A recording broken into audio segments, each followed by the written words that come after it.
Tonight on the runway, I do think that the idea is fun, the roach with this, you're a roach, correct? A fly. A fly with no wings is a roach. I also thought maybe roach too. Are you wearing any paint under that face bikini? A little bit. What, just a lip? Like lips. Yes, because my eyes wasn't seen when I put it on. Well, I feel like you could have, because it's a drag show, so we want to see part of what you are under, and I feel like that's a cop-out.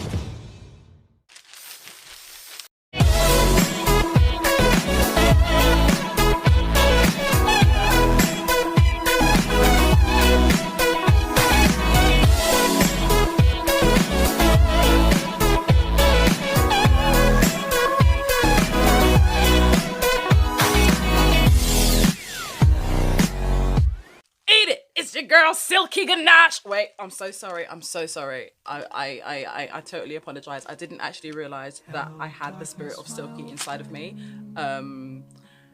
That's news to me. It will never happen again. Just give me a second. Hey guys, it's your girl Ayesha, and I am so glad to be back in my own skin. Again, I apologize for that crazy outburst earlier. Anyway, this is the part of my channel where I like to talk about all things Drag Race. Season 11 is well and truly underway, and I am here for it, honey. If you're a big fan of Drag Race, just like I am, then make sure that you do indeed stick around. And if by the end of this video you think, do you know what, she's actually not that bad, then you might as well hit the subscribe button so that you don't miss next week's video. All right. So this week it kicks off with the queens coming back from last week, and of course they're talking about the double Shantae. It's funny because, like, I don't feel like the queens were as impressed by that lip sync as we were. Like, I don't know about you, but even in Untucked, like, Brooklyn was just like, yeah, you know, it was fun, it was really cool to lip sync against you, blah blah blah, I'm just glad that we're both still here. And it's like, do you not understand that you just put out the lip sync of the century? Like, do you not know that? Like, have you not seen how amazing that was? Like, do you not know how good you are? Girls, you slayed it. Personally, in my opinion, I totally forgot that Silky won anything until Vanjie mentioned it, and she was like, so you won both the mini challenge and the maxi challenge. That's my Vanjie impersonation. She's got the raspiest voice ever. I live for her. Anyway, so yeah, Silky was very sort of like, you know, stuck up and a little bit, you know, prissy with it. Like, yeah, you know, I've won 2 main challenges. Da, da, da. And then when, I've forgotten who it was. Was it Sugar Cane? Yes, it was Sugar Cane. I had to just quickly check that. But yeah, Sugar Cane was basically asking, like, you know, obviously the pressure is really on now because everyone is still here. What do we think that we could do differently? Silky was like, nothing. I'm like, so what? Do you think that there literally isn't any room for improvement at all? Because I tell you something, your sewing could most certainly improve, girl. See, the thing with Silky is that she thinks that because she's this big, loud, in-your-face, brash, cocky character, that is going to get her by all the time. And I know it kind of looks that way because there's moments where she has been safe and she should have been lip-syncing for her life, right? So it's clear that, you know, the production team, you know, Rue, they love her because she brings something extra to the show, but challenges-wise, she hasn't been, you know, turning out every single one. But the way she's going on here is as if she feels that she's perfection and that she don't need to do nothing else differently. Girl, you need to just humble yourself. You love to eat, yeah? This is me cutting you a slice of that humble pie. Eat it! So the mini challenge was a reading challenge. Thankfully, not an actual reading challenge like it was the other day because half of the queens couldn't even read. But we won't talk about that anymore. But yes, it was a reading is fundamental challenge. And the reads weren't that funny. I expected more. I do agree that Brooklyn should have won. Well, she did win, but I agree with that decision. I thought she was actually quite funny. One of her lines made me laugh. She said to Plastique Tiara, she was like, so I'm actually looking for a new place. How much do you charge for the vacant space between your ears? I was like, ah!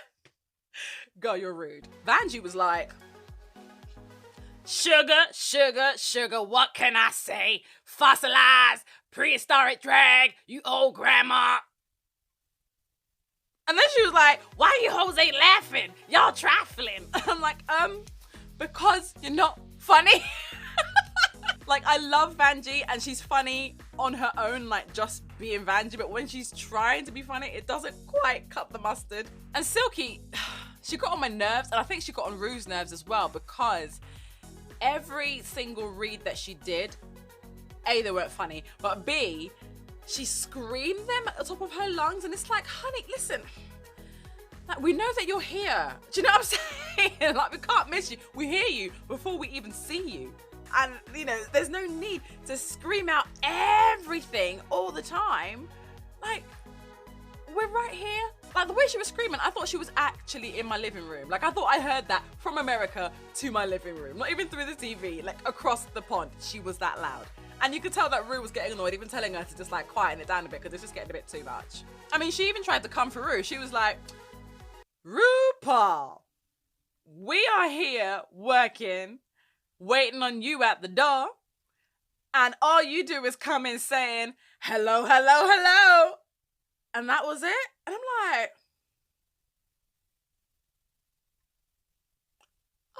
okay. So for the Maxi Challenge, they had to do improv. And this was basically in a police setting, LADP, so LA Drag Patrol. And they had to improvise with these different scenes that they were given. So Brooklyn was the winner, so she got to pair up everybody. She picked Nina West as her partner, which I think was actually quite a smart move, because, like, Brooklyn knows that she ain't the best when it comes to acting, so she wanted somebody who could kind of like coach her and make her feel a bit more at ease. And Nina is definitely that kind of like mothering figure, so she was perfect for this. I could tell that Vanjie looked a little bit vexed though that she didn't get picked, but Brooklyn was like, she ain't that funny and she's not a good actress, so I ain't picking her. I'm like, ah, that's your wife though. I think sometimes that Nina can be a little bit too over-caring though, because when she and Brooklyn was sat down looking at the script, they had two characters, one who was sunbathing and one who was like the owner of the trailer that the other person was sunbathing in front of. So this person was sunbathing on their property and they shouldn't have been there. And so one was really, really loud and in your face and over the top, which was the trailer woman, and the other person was a lot more laid back, which was the sunbather. And that's obviously what Brooke wanted straight away, but Nina was saying that she was quite drawn to it as well, just because, you know, she thought it'd be funnier her being naked. I'm guessing her being a bigger woman. The thing is that to me, the size isn't what makes you funny. Like, Nina shouldn't ever think that she has to rest on being fat or plump or round or whatever you want to call it. You know, like, she shouldn't think that she has to rest on that to be funny, because she's funny in her own right, regardless of her size. But I think that she thought that it would be more funny if she was the one who was naked. So initially they were going to go for that, but then Brooklyn was like, do you know what? No, I'm really, really not feeling doing a whole like role reversal sort of thing. Like, I think it'd be better if I'm the sunbather, because like, I don't think now's the time for us to be stepping out of our comfort zones. I disagree. Now is exactly the time for you to step out of your comfort zone, because after last week, you need to prove why you're still here. Not just because you're a fierce lip syncer, but because you can take risks. So personally, I think they should have stayed the other way around. But Nina was like, okay, that's cool, that's fine. You have it, you do it, I'm cool.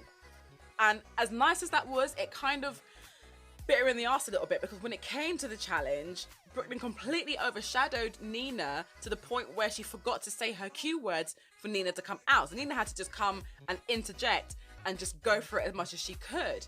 But Brooklyn was already like at a 10, so like she was just soaring through it, which was brilliant and very, very funny. But I feel that Nina kind of lost her moment a little bit there. I love that in the walkthroughs, Rue said to Plastique, so will you be doing your Vietnamese accent again? And she was like, no, I know that you guys love it, but no.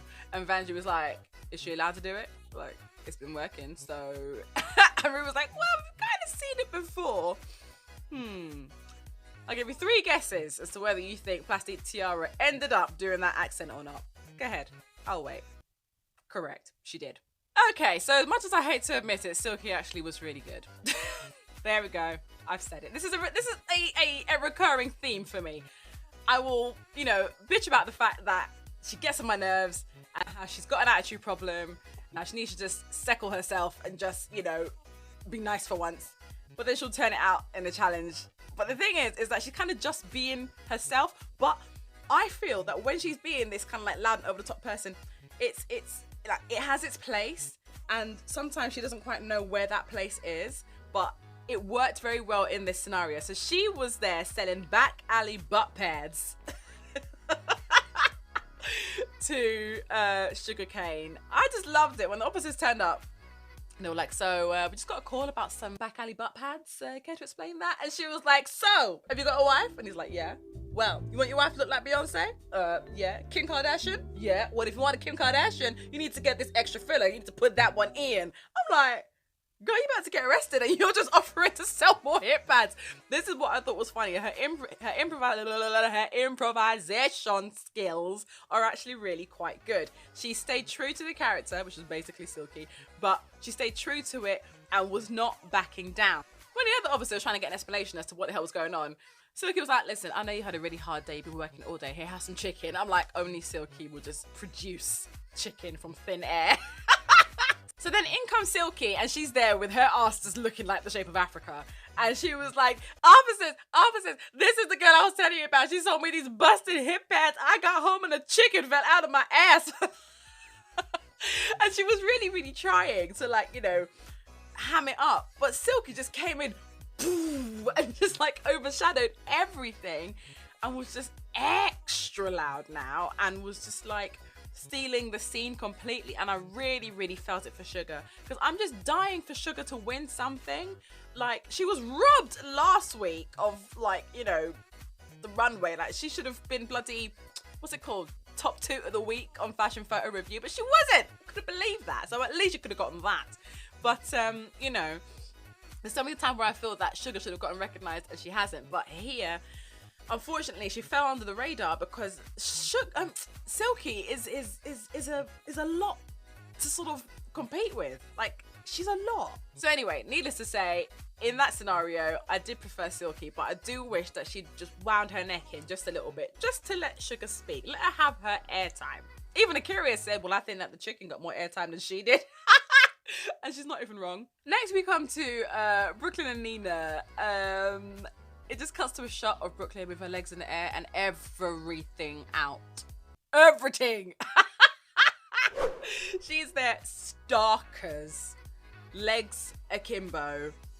Everything is out. And she's going for it. She is absolutely going for it. And she is turning it out.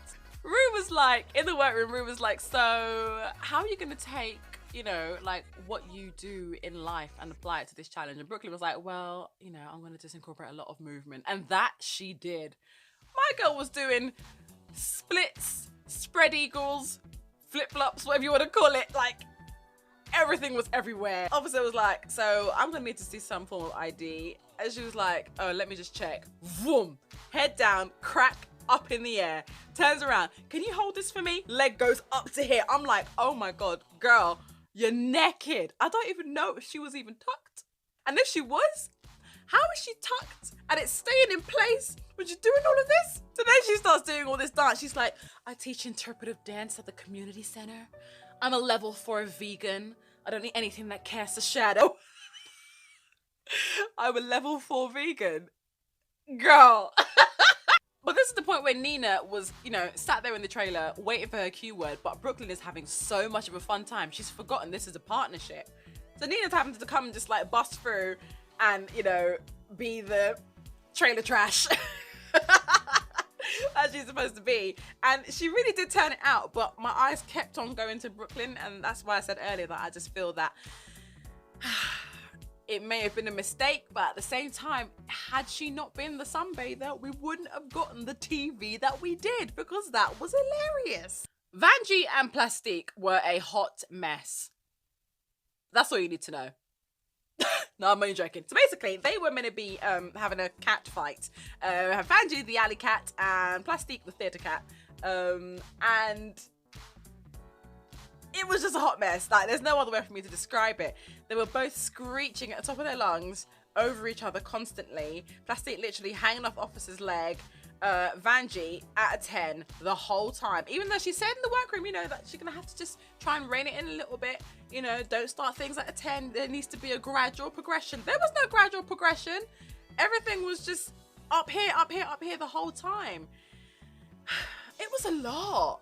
Basically, all the queens, me included, were incredibly confused. I'm not sure whether they were fighting over milk or fighting over somebody's man. But either way, it was a hot mess. It was loud. It was too much. It was just messy. Akira and Evie, so they are two twerking girls on the street corner and they get pulled over by the cops. I am living for Akira just being downright foolish, you know, just twerking the whole time. Twerking when she's crying, twerking when she's laughing, twerking when she's upset. Like everything, the answer was twerking. And I thought she was very, very funny. Evie, I feel, kind of got a little bit overshadowed by Akira. But I was pleased to see Akira come out of her sort of like pageant shell with this challenge. I still haven't forgiven her for what she did to Plastique last week, by the way, but I'm putting that aside and just looking at her in this challenge. But I still haven't forgiven her. She turned around to the cop and she went, "I paid good money for it, you're gonna slap it today." And she's like forcing her to smack her backside. Thing is though, it's true, because she did pay good money for her ass. Slap it today.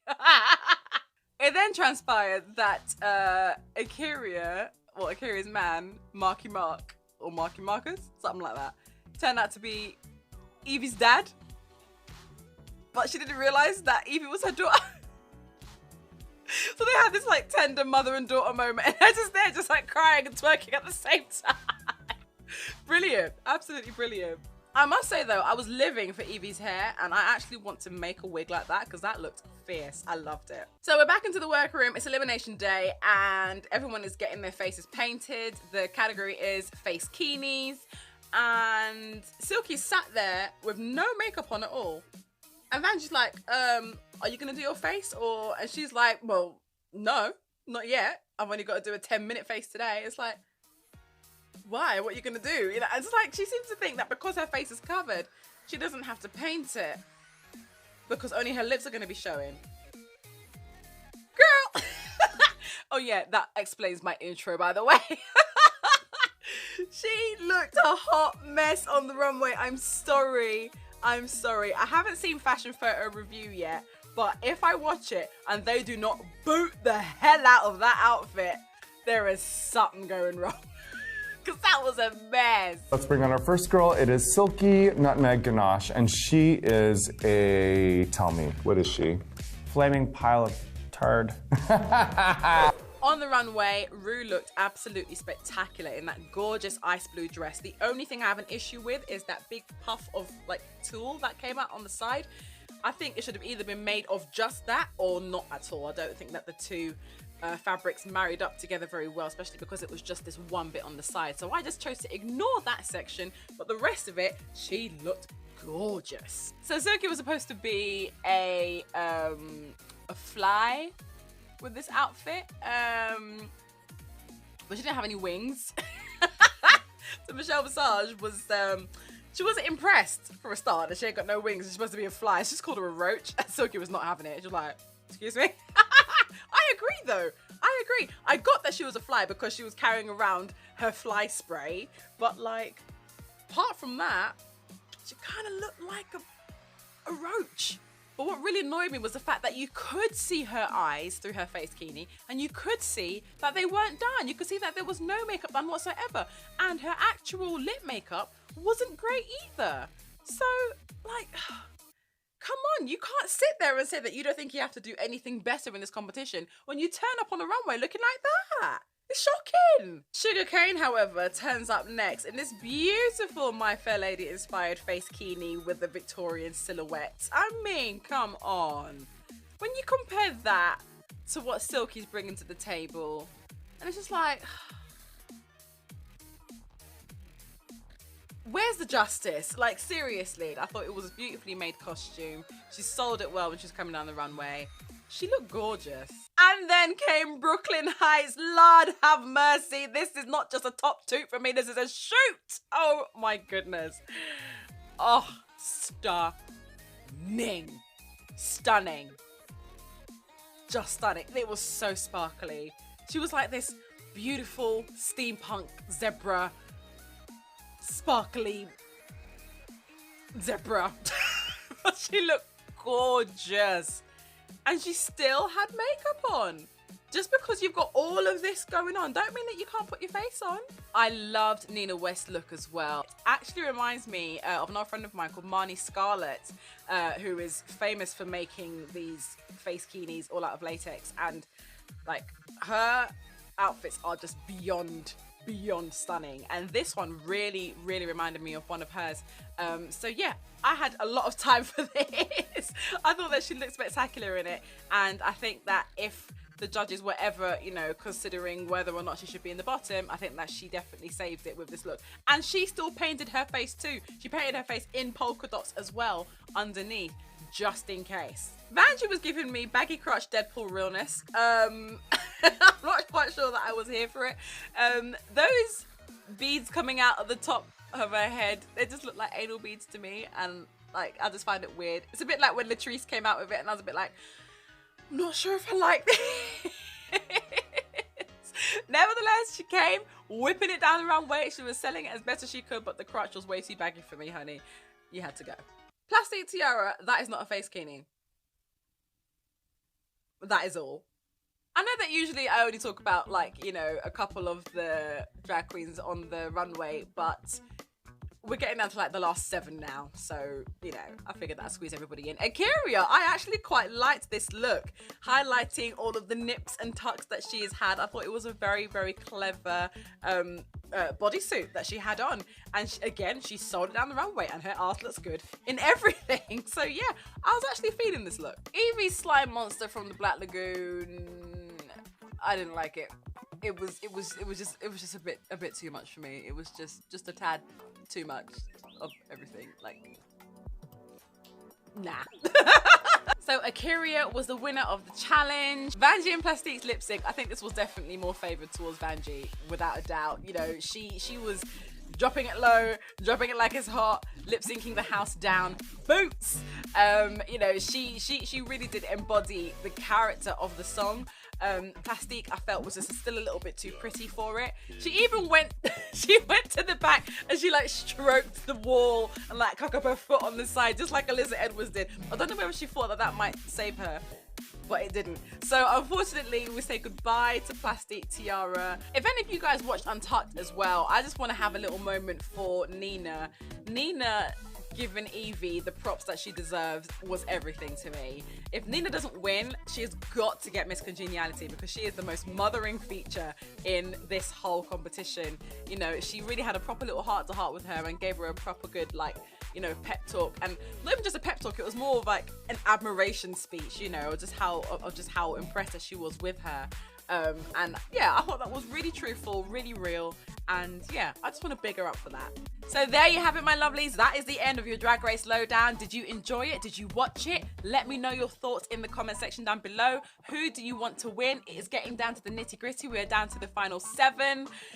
Oh, I can't believe just how fast that this is all gone, but you know, it is what it is. Drag Race UK will be starting soon. Jesus Christ. If you enjoyed this video, then please don't forget to leave me a big fat thumbs up. And of course, if you are loving my content, then you need to just subscribe so that you don't miss another video. Take care, my darlings, and I will see you all soon. Mwah. Bye.